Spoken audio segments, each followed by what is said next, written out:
Басып өткөн жолуңуздар, жасаган эрдигиңиздер жана эмгегиңиздер аркылуу өрнөк болуп келе жатасыздар. Бул күндүн маанисин көпчүлүк жаштар туя бербеген менен советтик армиянын катарында кызмат өтөгөн улумудун өкүлдөрүнүн жүрөгүнө жакын. Жаштарды мекенчилдикке тарбиялоо максатындагы белгиленген майрамда ата журт кызматында жүргөндөрдүн дарегине жылуу кеп сөздөр ороолонду. Бул күн бир эле мекен сакчыларына таандык болбогон, эли жерин ыйык тутуп, жүрөгү менен сүйүп, ата мекенибиздин бейпилдиги жана тынчтыгы үчүн бел болуп берүүгө даяр болгон бардык мырзалардын майрамы. Эзелтен элибиз нечендеген жоокерчилик замандарда эң кыйын сыноолордо майтарылбай, кайраттуулуктун, каармандыктын үлгүсүн көрсөтүштү. Мекенди көздүн карегиндей сактоону ыйык милдет катары сезгендиги үчүн уюткулуу улуу эл катары жашап келе жатабыз. Майрамдык иш-чара кызматы менен өзгөчөлөгөндөргө өкүлчүлүктүн шаардык бийликтен сыйлыктарын тапшыруу менен улантылды.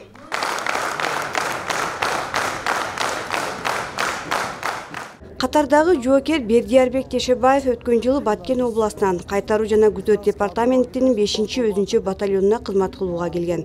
Мектепти аяктаган соң жогорку окуу жайына тапшырып, аны да ийгиликтүү бүтүргөндөн кийин мекен алдындагы милдетин аткаруу үчүн аттанган.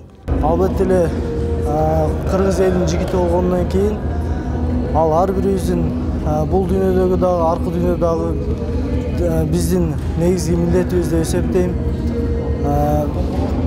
Себеп дегенде бул служба мекенге кызмат кылуу алдында бул жаштарга, өсүп келе жаткан жаштарга жакшы бир жагынан таасирин тийгизет деп ойлойм да. Себеп дегенде ар тараптуу машыгуулардан өтөсүң, такш аласың, ата-энеңдин, бир туугандарыңдын жашоонун кадырын биле аласың деп ойлойм. Кыргыз армиясына болгон акыркы убактагы көңүл бөлүүнүлөрдүн жакшырышы менен мекенчил жаштардын да катары өсүүдө. Анткени азыр кызмат кылууда заманбап ыңгайлуулук жаралууда. 2-3 жылдан бери куралдуу күчтөрдүн техникалык жагы, социалдык жактары, офицер прапорщиктин үй каражаттары жана ошол техника курал жарак, октарлар толугу менен дарыланып, азыр кыргыздын армиясы биз өзүбүзгө толугу менен ишенип, толук кандуу өзүбүздүн милдетибизди аткарабыз деп ишенем. Чептен элдин күчү бек болору абалтан дайын. Анда мекенчил муунду тарбиялоо болсо үй бүлөдөн башталат. Мамлекет башына кандай күн түшпөсүн, анын тынчтыгын, бейпилдигин жана коопсуздугун коргоодогу негизги күч мындагы мырзаларда.